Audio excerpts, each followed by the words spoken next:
Ya, shalom jemaat sekalian. Shalom. Kurang semangat sekali lagi, shalom. Shalom. Ya, puji Tuhan, hari ini kita bisa berkumpul kembali untuk beribadah bersama-sama. Sebelum memulai ibadah kita, saya undang jemaat sekalian untuk bangkit berdiri. Mari kita bersaat teduh sejenak.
Mari kita berdiri di hadapannya, kita naikkan sembah dan puji. Mari kita naikkan pujian, Yesus kami puji.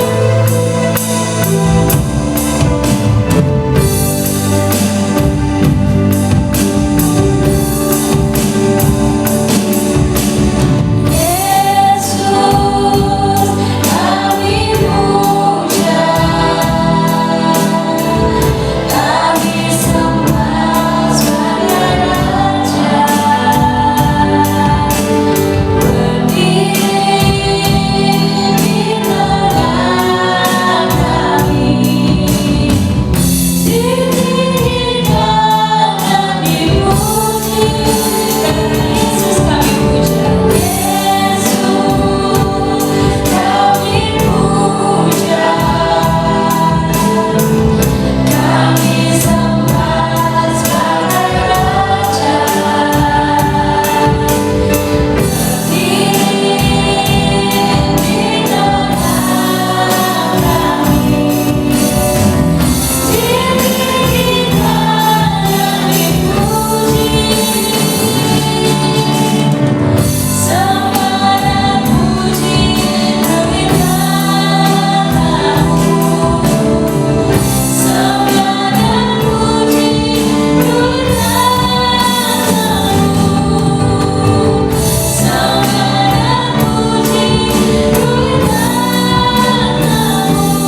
kekuatan kita. Biar kita menghadap wajahnya dengan nyanyian syukur, bersorak-sorak baginya dengan nyanyian mazmur.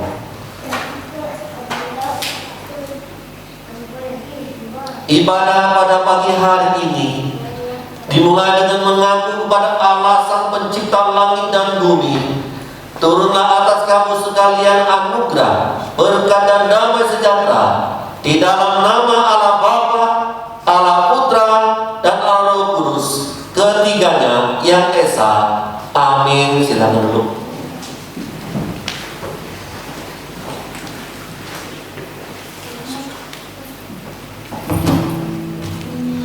Pernahkah jemaat sekalian merasa kecewa bahwa tidak ada satupun orang yang sepertinya bisa mengerti kita? Saya yakin kita semua pasti pernah mengalaminya. Perasaan seperti ini bisa muncul ketika kita merasa semua orang sibuk dengan dirinya masing-masing. Ada kalanya kita berada dalam situasi seperti itu, dan terkadang kita sulit mengharapkan orang untuk mengerti atau peduli dengan keadaan kita. Karena seringkali mereka juga bergumul dengan masalah mereka sendiri, atau mungkin mereka peduli tetapi tidak tahu bagaimana menunjukkannya.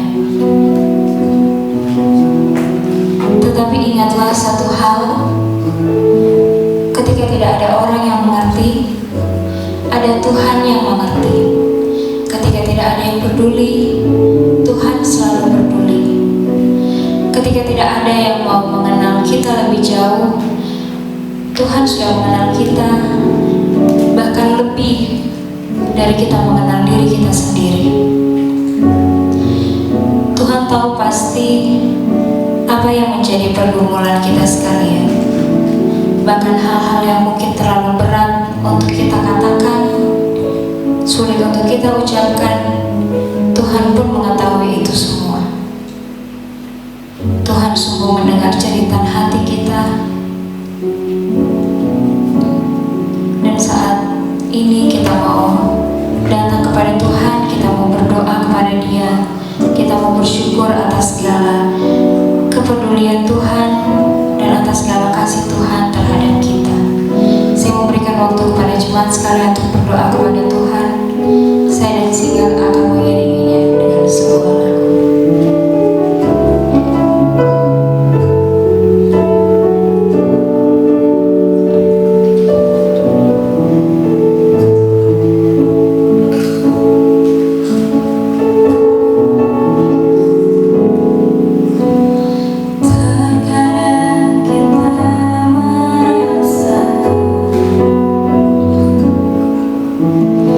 Tak ada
dalam doa.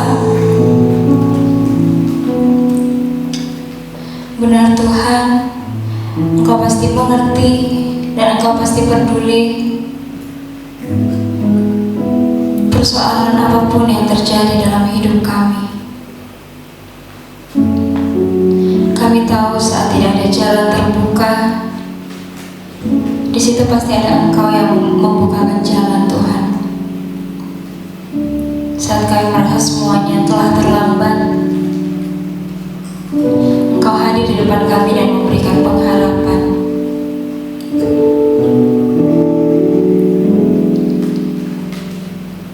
Kami yakin Engkau tidak pernah berdusta dan Engkau selalu memegang janji-janji-Mu. Kiranya kami sebagai umat yang percaya pada Engkau selalu percaya dan menantikan mujizat-mujizat-Mu Tuhan. Ampuni setiap kami yang seringkali meragukan Engkau, yang sering tidak sabar untuk menunggu pemenuhan dari janji-janji-Mu Tuhan. Berkati kami, kiranya kami bisa memegang janji kami Tuhan. Sebagai orang percaya, kami akan selalu menunggu untuk mujizat-Mu menjadi nyata. Kiranya Kau mengampuni segala salah dan dosa kami. Dalam nama Tuhan Yesus, kami sudah berdoa. Haleluya. Amin. Saya undang jemaat sekalian untuk bangkit berdiri. Mari kita mengakui iman kita melalui pengakuan iman rasuli. Pengakuan iman rasuli. Aku percaya kepada Allah, Bapa yang Maha Kuasa, Tuhan langit dan bumi, dan kepada Yesus Kristus Sang yang mengulang kita, yang dinyatakan daripada Roh Kudus, lahir dari anak Adam Maria, yang menderita sengsara, di bawah pemerintahan Pontius Pilatus, disalibkan, mati dan dikuburkan, turun ke dalam kerajaan Bapa, pada hari yang ketiga, bangkit pula dari antara orang mati, naik ke surga, duduk di sebelah kanan Allah, Bapa yang Maha Kuasa, dan dari sana yang akan datang untuk menghakimi orang yang hidup dan yang mati. Aku percaya kepada Roh Kudus, perjanjian kudus dan hak, persekutuan Roh Kudus, pengampunan dosa, kebangkitan tubuh dan hidup yang kekal. Amin. Ya, masih tetap berdiri. Ya, saya yakin jemaat sekalian pasti percaya bahwa kita punya Tuhan yang ajaib. Amin. Ya, kita mempunyai Tuhan yang agung dan perkasa. Dia sumber kemenangan kita. Oleh sebab itu kita mau memuji nama Tuhan. Kita angkat pujian ajaib bagi Tuhan.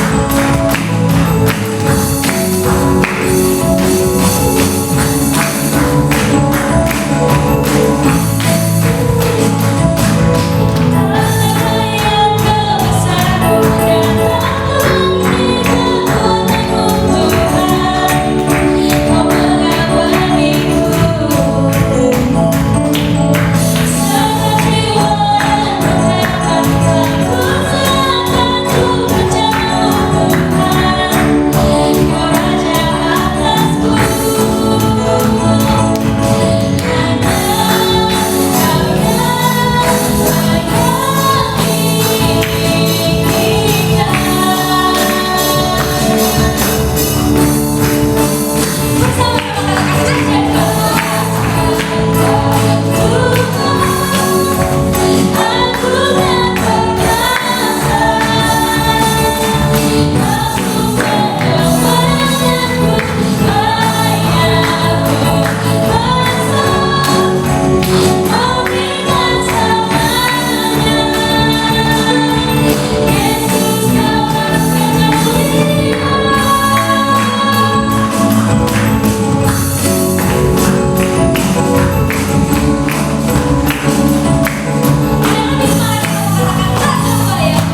kembali. Tadi kita sudah bersukacita, kita sudah semangat untuk memuji nama Tuhan. Sekarang kita mau menyiapkan hati kita, kita mau memandang wajahnya, kita mau menyembah Dia.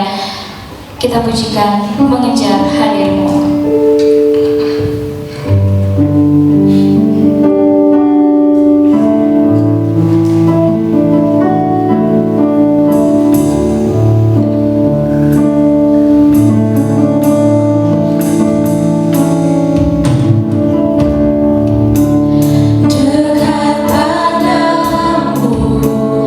Itu rinduku.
pikiran-Mu.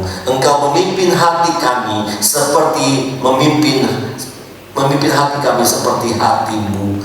Terima kasih Tuhan, Engkau begitu baik. Engkau mempersiapkan kami. Kami percaya Tuhan, kuasa-Mu, berkat-Mu pasti kami terima. Di dalam nama Tuhan Yesus Kristus kami berdoa. Amin. Silakan duduk. Shalom teman-teman semua. Puji Tuhan, kita boleh bertemu kembali, ibadah kembali. Kita rindu dapat menyembah Tuhan, kita rindu dapat merasakan hadirat Tuhan. Mungkin teman-teman sudah masuk dalam hadirat Tuhan, penyembahan dalam worship, tentu sudah menikmati berkat Tuhan. Amin. Apalagi yang memimpin itu sungguh membawa suasana penyembahan kepada Tuhan dengan baik.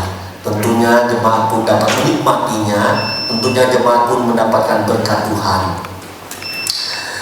Baik saudara, kita kembali belajar firman Tuhan bersama-sama. Biarlah kita dapat bertumbuh bersama-sama. Saudara, Musa rindu kita seperti dahan-dahan yang sama-sama bertumbuh, yang sama-sama menghasilkan buah. Walaupun dahan yang satu ke kiri, walaupun dahan yang lain ke kanan, tapi mereka bisa sama-sama bertumbuh karena sama-sama menyerap sap dari batang yang sama. Saudara, itu kita pun di dalam berbagai profesi, ada yang jadi pengusaha didoakan, ada yang jadi dosen didoakan, ada yang menjadi kepala rumah tangga kita doakan, ada yang jadi mahasiswa, student kita doakan. Walaupun kita berbeda-beda profesi, mari kita bersama-sama bertumbuh. Karena apa? Karena kita mendapatkan firman yang sama-sama. Sepedahan yang satu ke kiri, ke tengah, ke samping, ke kanan, mereka dapat bertumbuh bersama-sama. Mereka bisa berbuah bersama-sama. Karena apa? Mereka menyerap sap dari batang yang sama. Itulah rindu kita. Baik saudara, hari ini kita melanjutkan firman Tuhan pada firman Tuhan minggu yang lalu. Jadi kita masuk dalam Become a Useful Christian, itu aspek yang kedua, ya, menasehati part yang kedua. Baik saudara, kita akan membaca firman Tuhan di dalam 2 Timotius pasal 2 ayat 25 sampai 26. Mungkin Daniela pegang mic, suruh siapa? Oh, dia bacakan 2 Timotius pasal berapa tadi? 2 Timotius pasal 2 ayat 25 sampai 26. 2 Timotius 2 ayat 25. Dan dengan lemah lembut dapat menuntun orang yang suka melawan, sebab mungkin Tuhan memberikan kesempatan kepada mereka untuk bertobat dan memimpin mereka sehingga mereka mengenal kebenaran. Ayat 26. Dan dengan demikian mereka menjadi sadar kembali karena terlepas dari jerat iblis yang telah mengikat mereka pada kehendaknya. Dan dengan lemah lembut dapat menuntun, dapat menasehati. Menuntun lebih dalam daripada menasehati. Menuntun, menasehati, membimbing orang yang suka melawan. Sebab mungkin Tuhan memberi kesempatan kepada mereka untuk bertobat, dan sehingga mereka mengenal kebenaran. Saudara yang dikasihi Tuhan, kita sudah belajar pada minggu yang lalu, ya. Menasehati orang adalah sebuah panggilan ilahi. Sekali lagi, menasehati orang adalah panggilan ilahi. Dikatakan salinglah menasehati dalam Tesalonika kemarin. Kita tidak dipanggil untuk sebagai penonton. Kita tidak dipanggil untuk orang yang pasif. Kita tidak dipanggil untuk membiarkan orang-orang terus di dalam kesalahan, kegagalan, dan kelemahan. Tuhan tidak memanggil kita untuk melihat saja, mendengar saja mereka dalam kelemahan-kelemahan, kekurangan, kejatuhan, tidak. Tetapi kita dipanggil untuk membangun orang lain, membangun orang lain dengan nasihat. Di dalam Tesalonika pasal 5 ayat 11 sampai yang ke-15 yang sudah kita bacakan. Sekarang kita lihat Ibrani 3 ayat 13, saudara. Ibrani 3 ayat 13. Kita baca bersama-sama. Satu kalimat lagi yang memanggil kita untuk saling menasehati. Kalau dia atau Stefan, bacakan.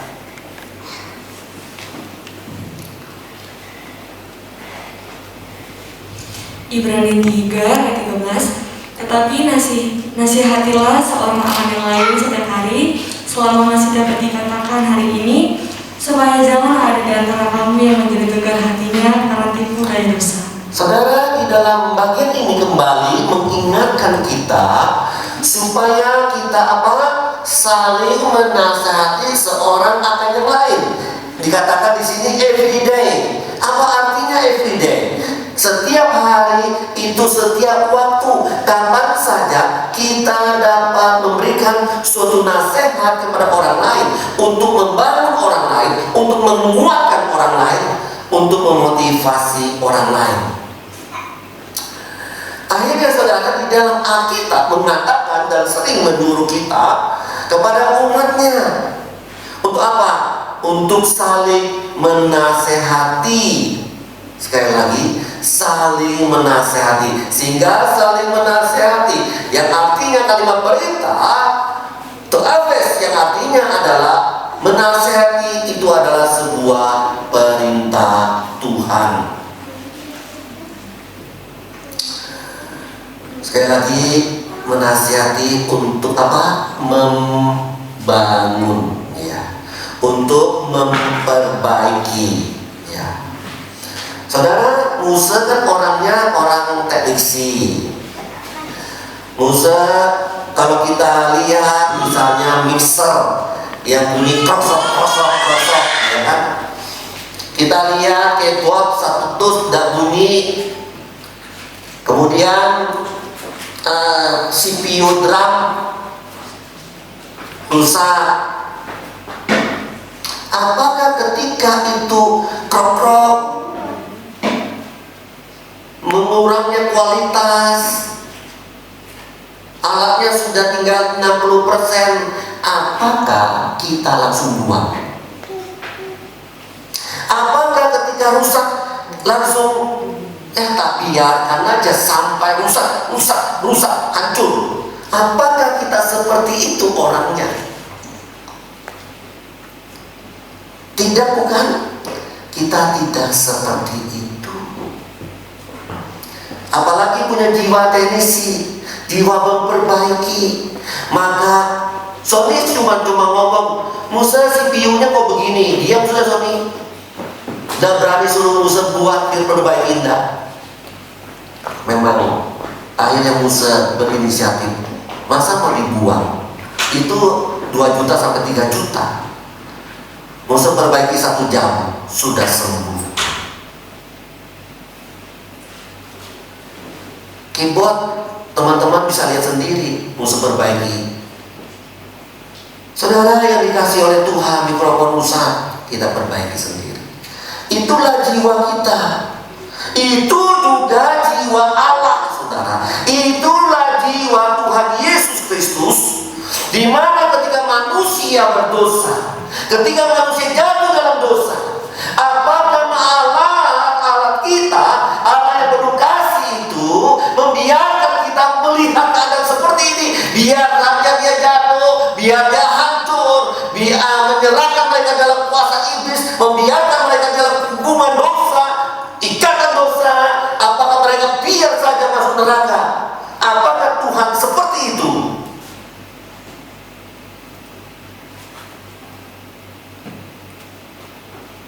Tidak, bukan?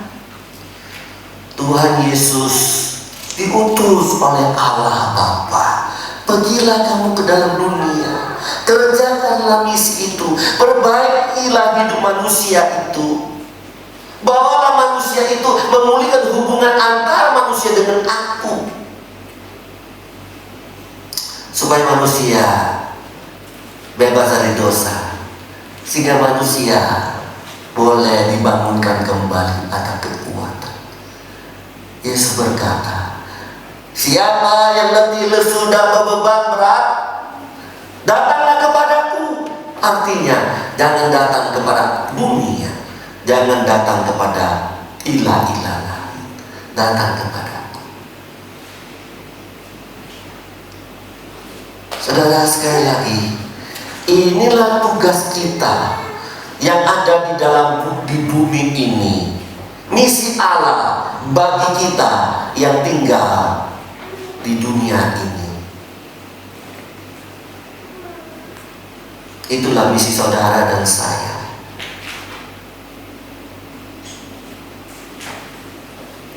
Sebagai alat pemulihan bagi dunia.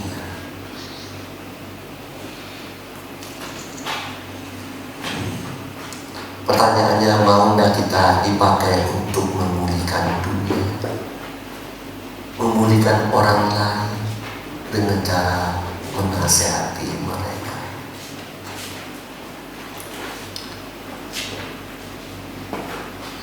Tetapi saudara, untuk menjalankan sebuah misi, untuk menasihati orang, minggu yang lalu Musuh sudah katakan, kenapa? Karena orang tidak suka dinasihati. Seakan-akan ketika you nasihati, aku bersalah, aku berdosa, aku punya kelemahan. Itu manusia tidak mau seperti itu. Diperlihatkan, dinyatakan. Tuhan Yesus bangga dengan orang-orang. Guru, aku berdosa. Guru, aku salah. Guru, aku datang kepadamu. Tuhan memberkati orang-orang seperti itu. Saudara yang dikasih oleh Tuhan, akhirnya dalam Alkitab, setiap orang yang dinasihati dan dia menerima, maka dia diberkati Tuhan. Makin hari makin bijak. Saudara, kembali lagi, kenapa saudara ketika kita menjalankan misi ini, menasihati orang itu tidak mudah? Karena kita akan dimusuhi, karena kita akan diabaikan. Oh, berapa sering nasihat yang sebagai pendeta menasihati orang itu mengabaikan. Oh, sering sekali. Saudara, tetapi ingat, memberi nasihat itu perintah Tuhan. Memberi nasihat itu jangan takut. Apa saudara? Jangan takut. Oke, kita kembali lagi katakan bersama-sama. Memberi nasihat itu jangan takut. 1, 2, 3. Memberi nasihat itu jangan takut. 1, 2, 3. Memberi nasihat itu jangan. Baik, saudara. Oke, sekarang kita melihat cara menasehati itu bagaimana. Part 2. Yang pertama itu sudah Musa katakan pada minggu lalu, tapi belum Musa tegaskan. Hari ini akan Musa tegaskan. Musa katakan, jika adalah hal yang benar,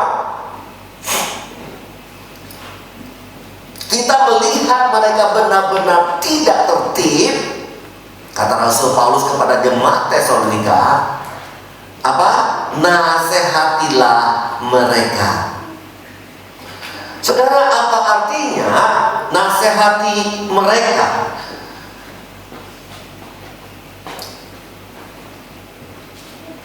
Dengan benar.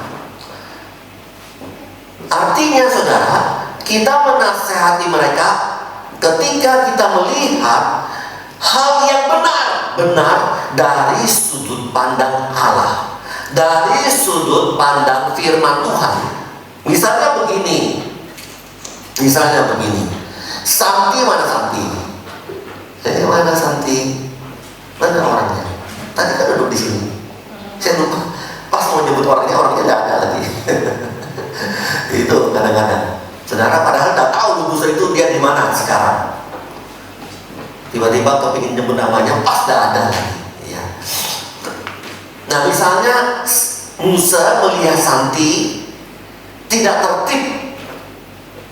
Tiba-tiba tidak tertib dalam hal apa? Berdasarkan firman Tuhan. Dia misalnya, di Santi kan tertib ibadah nih, misalnya tidak tertib ibadah.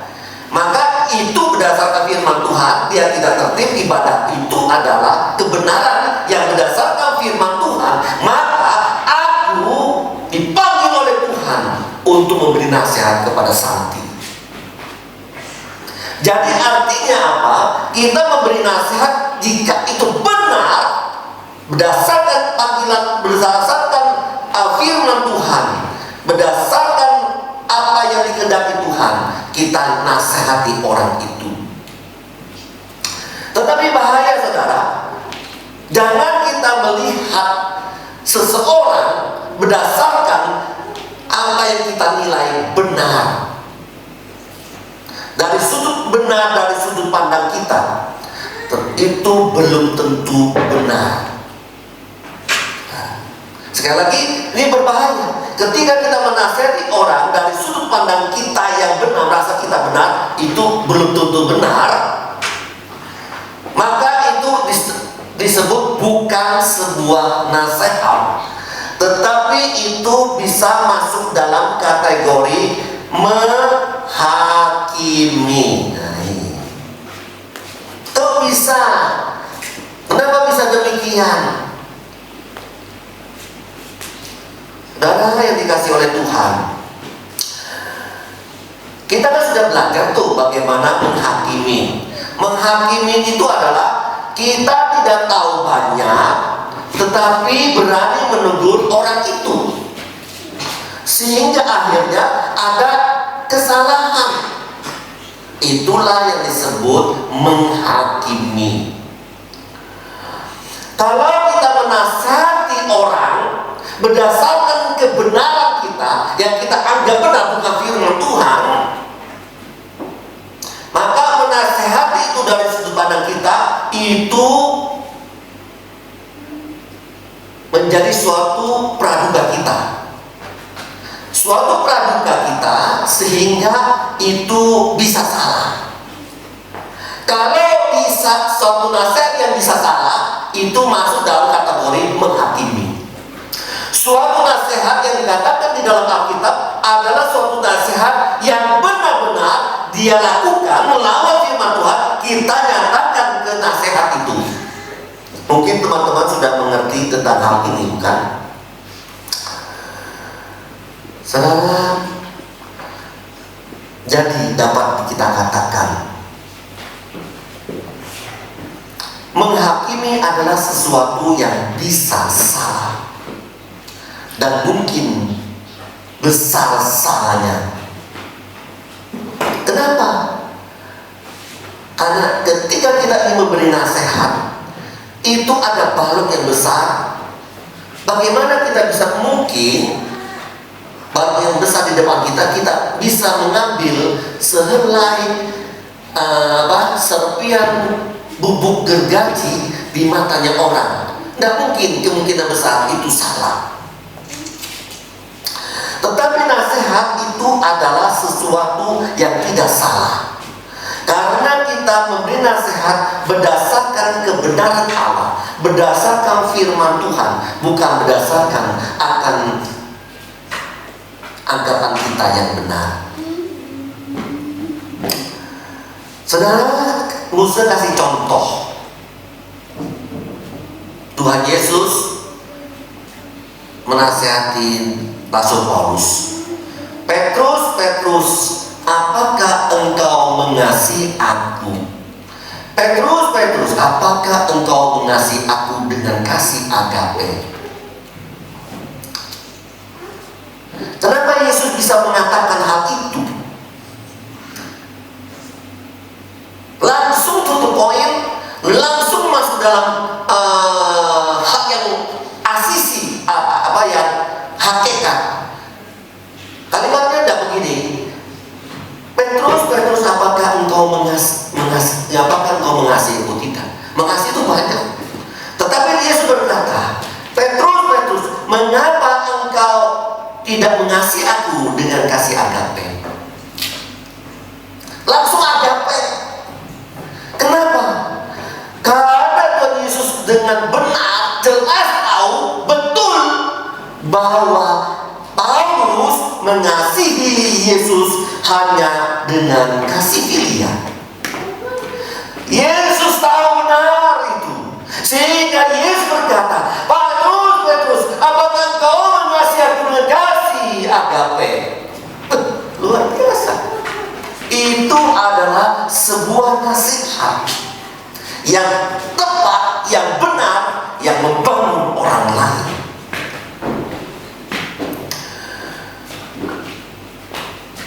Misalnya Tuhan Yesus sudah tahu tuh hatinya Petrus, kasih aku kasih apa? Nggak tahu nih. Yesus kan nggak tahu misalnya. Langsung Yesus bilang, Petrus, apakah engkau mengasihi aku dengan kasih agape? Nggak tahu tuh Yesus kan. Itu kalimat bukan nasihat, tetapi kalimat menghakimi.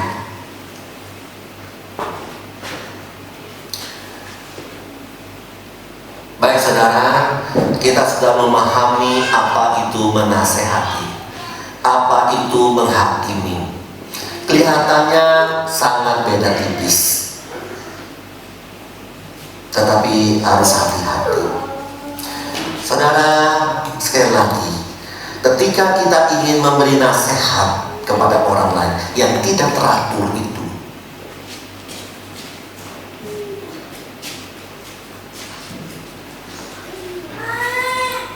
pagi jadi malam jadi pagi, pagi jadi malam, siang jadi malam, malam jadi siang. Waktunya belajar main game, waktunya refreshing tidur, waktunya tidur main komputer. Saudara, ini tidak teratur. Kalau kita tahu itu benar, kita nasihatin, walaupun dibenci tidak apa-apa. Baik saudara, itu maksudnya kita, maksudnya muslim.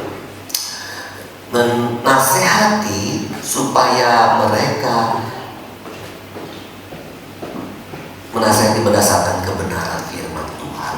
Baik, berdasarkan firman yang benar-benar mereka langgar. Saudara, kadang-kadang saya melihat anak saya sendiri, saya ngomongin orang lain, berjam-jam pegang HP, tapi 5 menit tidak pernah pegang Alkitab. Saudara yang dikasih oleh Tuhan, kadang-kadang saya mau marah, papa cerewet, papa dan sepatunya. Tapi kalau papanya sudah mati, itu akhirnya seperti saya. Kalau sudah mati, kalau belum mati tidak ingat itu. Saudara yang dikasih Tuhan, itulah yang terjadi. Yang kedua, cara menasihat yang pertama adalah sesuai dengan kebenaran firman Tuhan. Yang kedua, memberkati apa? Dengan cara apa? Dengan kasih. Dengan kasih. Matius 8 ayat 15. Tadi yang pegang itu tadi siapa? Daniela mana? Lu kan? Daniela. Si siapa? Singa tadi siapa? Mana? Tuh kan orang lagi tidak ada kan? Padahal sudah tahu tuh pergi ke mana dah. Tadi ayah Santi, Musa tidak tahu tuh pergi. Panggil Santi. Saudara. Nah, Pak Ari aja dapatkan karena suaranya keras. Dari sana aja. Nih. Maka dipegangnya tangan. Lain. Matius 8 ayat 15, betul? Tuh. Lain. Matius 8 ayat 15. Data lain sebentar ya. Saya akan salah tulis mungkin. Lain. Matius berapa ya? Coba cari tegur. Matius 15 data. Matius 8. Jika ada satu orang yang salah, tegur dia dengan apa? Ayat berapa? Negurlah mereka 4 mata, 40 sekali 4 mata, di bawah 4 mata. Ayat berapa? Matius 8 18 ayat 15, sorry.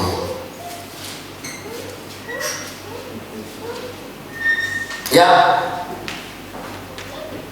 Apabila saudaramu berbuat dosa, tegurlah dia di bawah 4 mata. Jika ia mendengarkan nasihatmu, engkau telah mendapatnya kembali. Saudara, yang kedua adalah menasihati mereka dengan kasih. Apa artinya menasihati? Ya, ingat lagi, menasihati itu membangun, menguatkan, memulihkan, itu tujuannya. Ingat, menasihati dengan kasih artinya tidak mempermalukan orang itu penting. Ketika kita menasihati orang itu, jangan mempermalukan, merendahkan orang itu.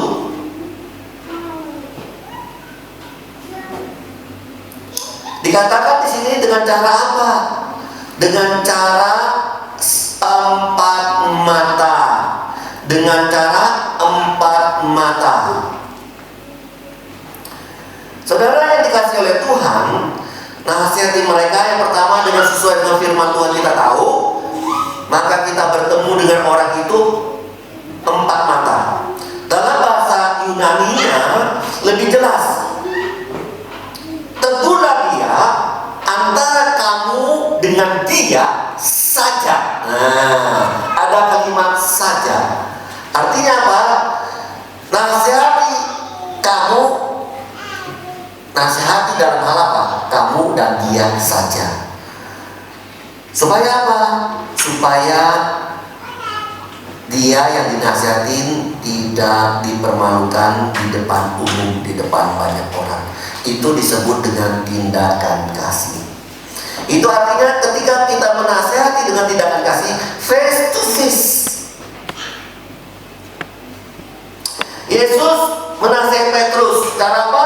Face to face. Yesus mengingatkan akan Yudas Iskariot ketika dalam masa perjamuan kudus itu, masa perjamuan akhir, secara apa? Dia berkata kebisikan kepada Yudas, face to face. Nabi Nathan kepada siapa? Raja Daud yang berbuat dosa, face to face. Tuhan berbicara kepada Musa, naiklah ke atas gunung, jangan bawa pemuka agama. Dia pemuka agama di situ, kamu naik ke sini. Aku akan berbicara kepadamu face to face.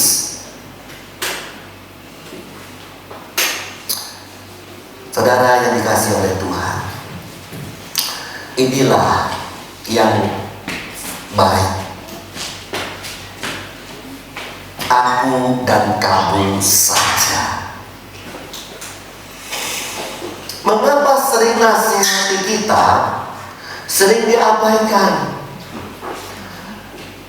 Mengapa nasihat kita itu membuat orang marah? Padahal nasihat itu benar. Padahal nasihat itu baik. Tetapi saudara, ketika kita menyampaikan nasihat itu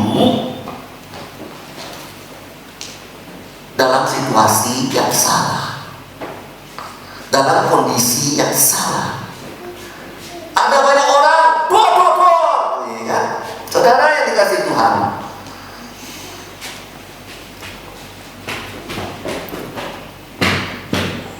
Memang ada saatnya menegur, menasihati orang di depan banyak orang. Itu ada caranya.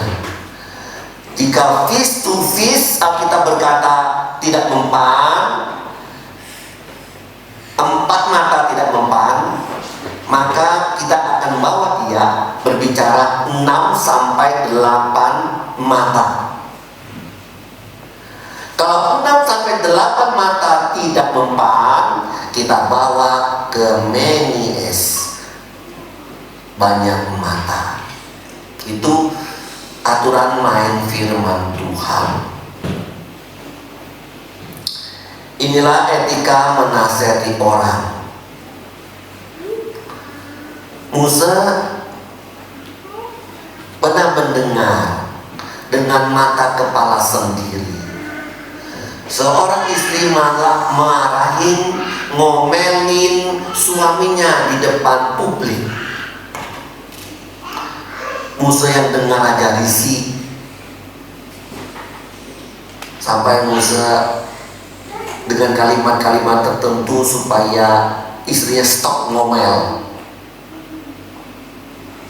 Masih saja.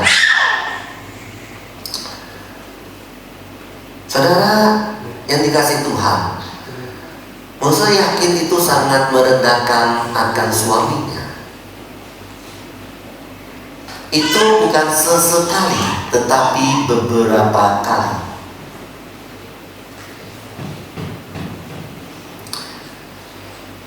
Musa berpikir ini cara yang salah ketika memberi masukan kepada suaminya. Astaga.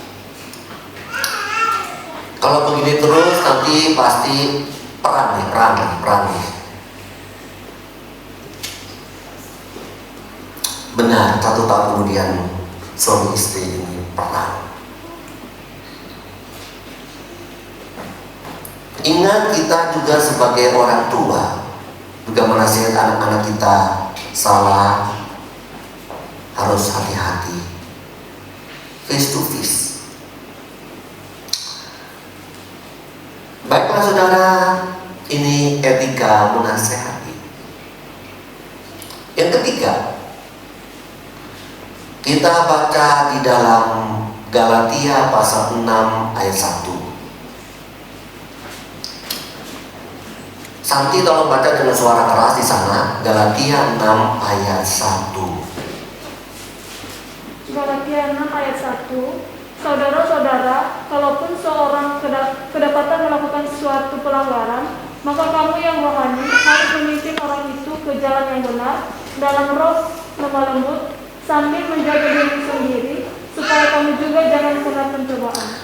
Saudara, kalimat ini sangat penting, yaitu apa? Kamu harus, kalau ada kedapatan mereka sesuatu pelanggaran apa? Ya tidak tertib misalnya ya. Kita berbicara tentang tidak tertib saja. Kita maka tidak tertib, maka kita yang rohani harus memimpin, harus menegur, harus menasihati orang itu ke jalan yang benar. Jangan membiarkan. Jangan kita menonton mereka, sudah salah kita tonton, biar saja sampai jatuh, biar saja sampai tergeletak, biar saja sampai tidak bangun. Tidak. Memimpin mereka kepada apa? Jalan yang benar. Tetapi dengan cara apa? Dalam roh lemah lembut.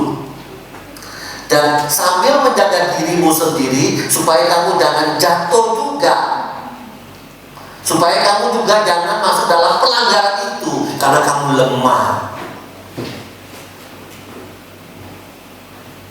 Alkitab mengatakan, kamu menasihati orang, menasihati A, maka kamu bisa jatuh dalam A. Kamu menasihati B, kamu bisa jatuh di dalam masalah B. Oleh sebab itu, ingat baik-baik, ketika engkau menghakimi, maka engkau dihakimi. Saudara yang dikasihi, kita berbicara tentang lemah lembut.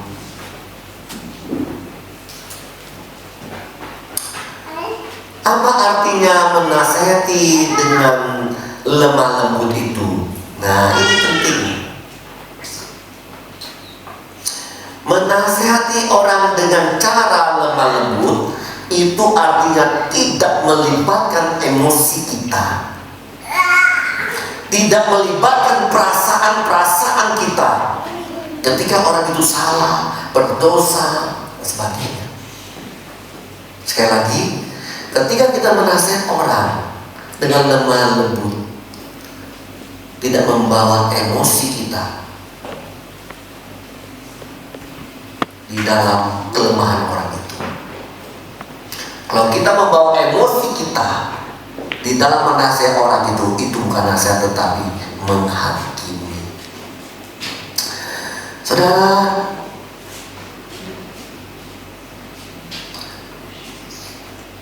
dikatakan kalau kita menasihati orang dengan lemah lembut, kita tidak terbawa dengan emosi, sehingga kita ketika menasihati orang tidak dengan marah-marah, menasihati orang tidak dengan keras-keras seperti orang bertengkar dan sebagainya dan sebagainya. Kita belajar dari Tuhan Yesus. Tuhan Yesus dikatakan di dalam Matius 11 ayat 29, di sana dikatakan Tuhan Yesus berkata, "Akulah yang lemah lembut itu." Alkitab cuma menulis manusia. Di dalam perjanjian lama, perjanjian baru, hanya 2 manusia dicantumkan, manusia yang lemah lembut, yaitu Musa dan Yesus itu sendiri. Saudara, Yesus berkata kepada Saulus, kepada Paulus pada waktu itu sedang ke Damsyik untuk membunuh orang-orang Kristen. Tuhan Yesus berkata, "Saulus, Saulus, mengapa engkau menganiaya aku? Petrus, Petrus, apakah engkau mengasihi aku?" Petrus salah, betul. Saulus, Paulus salah, benar. Tapi dengan lemah lembut Yesus berkata, "Saulus, Saulus, apakah engkau mengasihi aku? Saulus, Saulus, Petrus, Petrus, apakah engkau mengasihi aku?" Maksudnya tadi, Saulus, Saulus, apakah engkau menganiaya aku? Petrus, Petrus, apakah engkau mengasihi aku? Ketika Elia dalam masa stres, lari ke atas gunung, Tuhan datang kepada Elia dengan angin sepoi, dengan suara yang pelan. "Elia, bangunlah, makanlah, minumlah. Bangunlah, makanlah, dan minumlah, supaya engkau kuat." Saudara yang dikasih oleh Tuhan, inilah penting bagi kita, tapi itu cukup sulit untuk menasehati dengan lemah lembut, karena sering dalam emosi. Kita sama-sama belajar untuk hal itu. Kembali lagi 2 Tim 2 ayat 25. Ini terakhir. Saya bacakan bagi kita semua 2 Tim 2:25. "Dan dengan lemah lembut dapat menuntun orang yang suka melawan, sebab mungkin Tuhan memberikan kesempatan kepada mereka untuk bertobat dan memimpin mereka mengenal kebenaran." Nah, ini dalam sekali, saudara, dalam sekali. Menuntun itu lebih dalam daripada menasehati. Kalau menasehati itu hanya verbal, tapi menuntun itu adalah action, tuju, untuk membawa, bergerak, aktif. Tuhan bilang bukan hanya secara verbal untuk membangun orang, tetapi dengan aktif untuk membangun. Saudara, firman Tuhan itu begitu dalam, dapat menuntun orang suka melawan. Apa artinya suka melawan? Orang yang tidak tertib pasti suka melawan, itu pasti.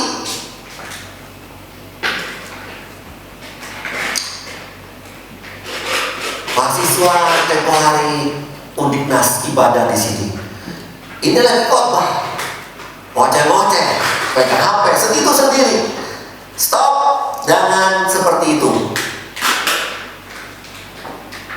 Masih lagi ngoceh-ngoceh lagi. Stop, Santi lihat, Santi lukis. Kalau begitu kamu dapat nilai D. Marah dia.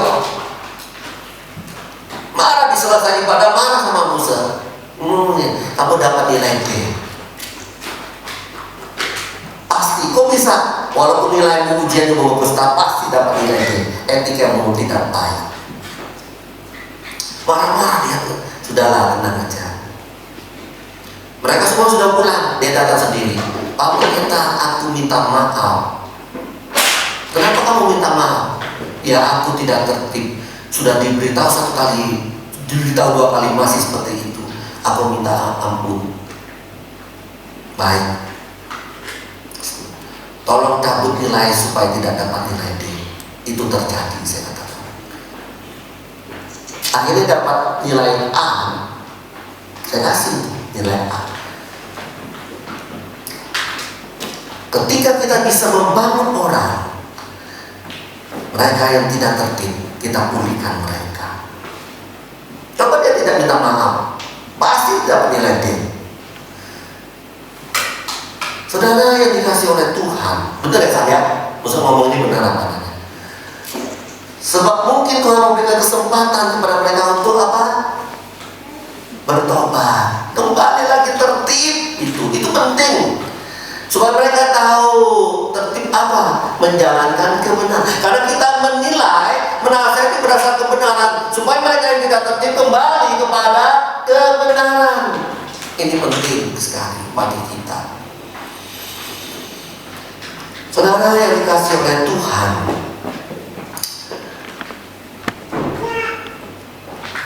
kalau kita sudah membawa orang kembali daripada ketidaktertiban, kembali kepada kebenaran, inilah yang disebut become a useful Christian. Menjadi berkat buat orang lain, menjadi berguna bagi orang lain. Semua ingin, Tuhan, aku ingin menjadi berkat buat orang lain. Tuhan, aku ingin berguna bagi orang lain selagi aku masih hidup. Tetapi kalau kita tidak pernah menasihati orang, itu kalimat yang kosong.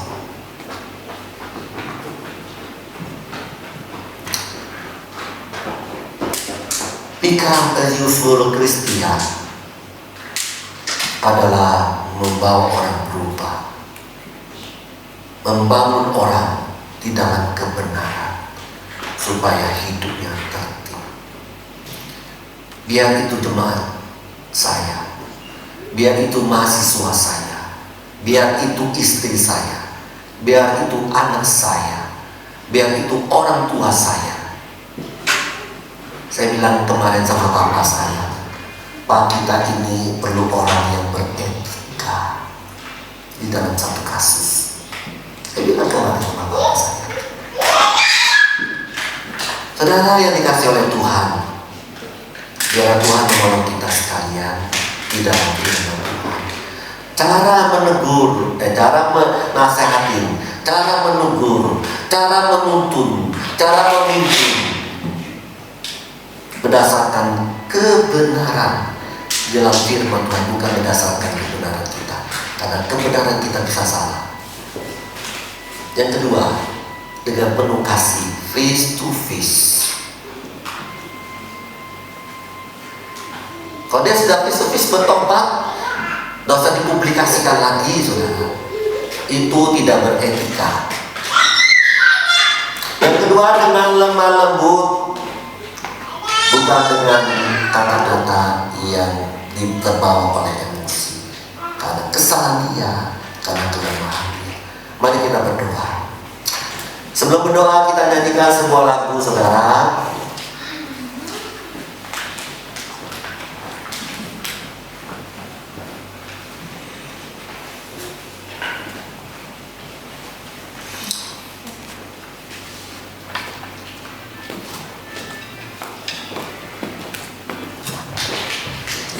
Kita nyanyikan ajaib Kau Tuhan. Telah kuserahkan seluruh rencana hidupku kepadamu. Biarlah Tuhan yang menuntun kita dengan ajaib bisa membawa berkat buat bagi banyak orang. Kita nyanyikan bersama-sama sambil bangkit melihat ajaib Kau Tuhan. Dengan penuh sukacita kita nyanyikan lagu ini bersama-sama, saudara. Tentu semua diberkati hari ini, amin. Baik, saudara.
Segala yang ada di muka bumi ini, biarlah Engkau yang menuntun kami, memberi kami hikmat, panggil kami seperti Engkau Yesus, bisa menasihati orang, memimpin orang, menuntun orang kembali kepada jalan kebenaran. Bapa, walaupun itu tidak mudah, tapi kami percaya dengan tuntunan hikmat yang daripada Tuhan, maka kami mampu menjadi berkat bagi banyak orang. Kami rindu Tuhan, jemaat-Mu GPMI Denpasar, become seluruh Kristian, menjadi orang-orang Kristen yang berguna, membangun orang lain. Nyatakanlah berkat-Mu dan anugerah-Mu. Terima kasih Tuhan untuk firman-Mu. Berkatilah hamba-Mu yang sudah berbicara tentang memberi nasihat, biarlah menjadi hamba-Mu yang menjadi berkat bagi orang melalui nasihat itu. Terima kasih Tuhan, bukan hanya bisa berbicara, tetapi mampu mengucapkannya, mampu melakukannya, mampu menuntun orang. Terima kasih Bapa, berkati kami semua. Dalam nama Yesus kami berdoa. Amin. Silakan duduk.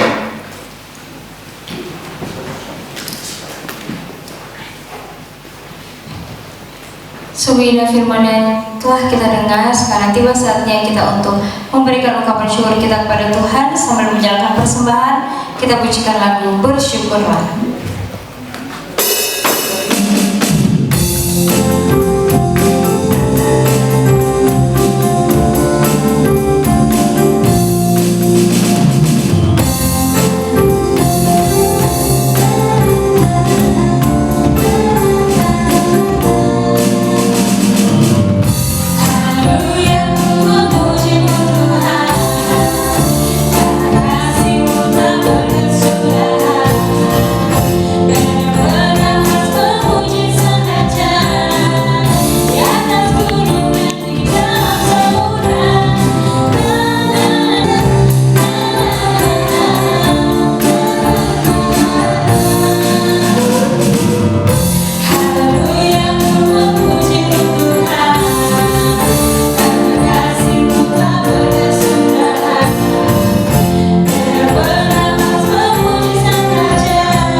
Bapa kami yang di surga, kami sungguh bersyukur Tuhan jikalau pada hari ini Engkau memberikan kami semua kesempatan untuk beribadah kepadamu. Terima kasih ya Tuhan setiap berkat-berkat yang Kau berikan bagi kami, terutama Tuhan untuk setiap berkat kesehatan. Terima kasih ya Bapa, kami bersyukur hari ini kami boleh beribadah kepada Engkau, baik kami yang beribadah secara online maupun kami yang hari ini boleh beribadah secara offline. Engkau berkati setiap kami ya Tuhan. Engkau berkati ya Tuhan setiap anak-anak kami. Engkau berkati setiap keluarga kami. Engkau berkati kami semua Tuhan. Kau terimalah ya Tuhan persembahan kami, boleh dipakai untuk pekerjaan Tuhan di tempat ini. Seluruh jemaat-Mu Tuhan, mungkin hari ini mereka di dalam kesusahan, mungkin mereka di dalam pergumulan hidup mereka. Biarlah Engkau sendiri yang memimpin mereka semakin dekat kepada Engkau, semakin menyerahkan hidup mereka kepada Engkau. Kami terus berdoa Tuhan untuk situasi dan kondisi daripada bangsa dan negara kami ke dalam tangan-Mu. Bapa, kami tahu begitu banyak kesulitan yang kedepannya akan kami hadapi. Kami percaya ya Tuhan, Engkau adalah Allah yang mengetahui setiap pergumulan kami. Biarlah Tuhan kami terus boleh melihat kasih-Mu, biarlah kami terus boleh melihat pimpinan-Mu, biarlah kami terus boleh dekat kepadamu. Inilah doa kami Tuhan yang hanya kami alaskan di dalam nama Tuhan Yesus Kristus. Amin.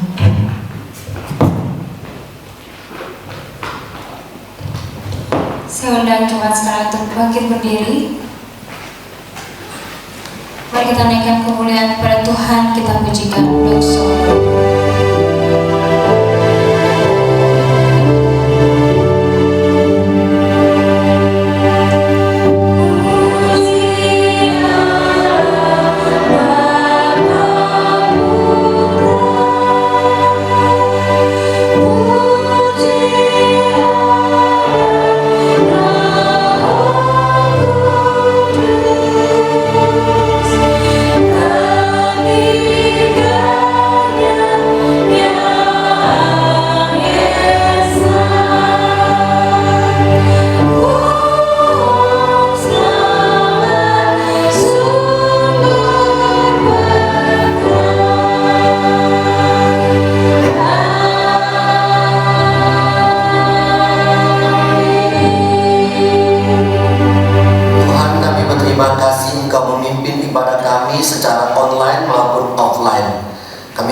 Semuanya diberkati oleh Tuhan.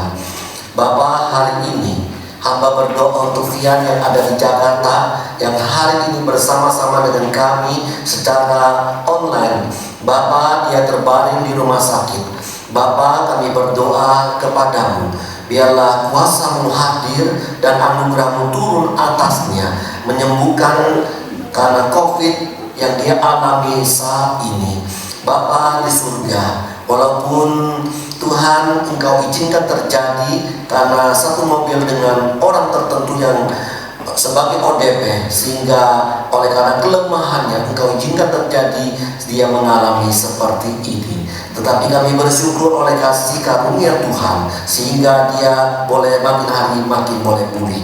Bapa di surga, kemarin lusa sudah disurat kembali, hamba berdoa di dalam nama Yesus, biarlah boleh negatif hasilnya.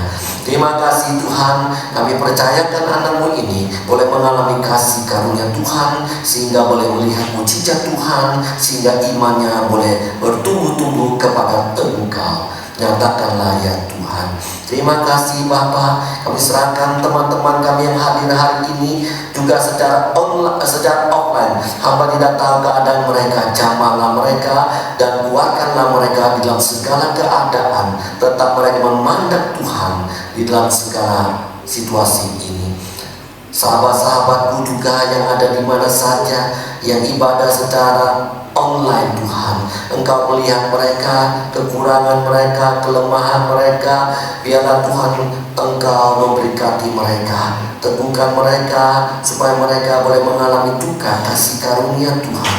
Terima kasih Bapa, Engkau Allah yang baik. Ada Allah yang mengenal dan mengerti keadaan kami masing-masing. Dan Engkau Allah yang memandang kami. Engkau yang tangan yang penuh dengan kemurahan itu akan menjamah kami, akan memeluk kami, akan melangkul kami. Engkau juga melihat tetesan air mata kami Tuhan. Biarlah Engkau tahu isi hati kami. Betapa banyaknya kami berseru-seru kepadamu, Engkau pasti mendengarnya ya Tuhan. Berikan kesabaran kami menunggu waktu-Mu ya Tuhan. Kami percaya waktu-Mu itu indah pada waktunya. Terima kasih Tuhan. Akhirnya jemaat-Mu akan pulang.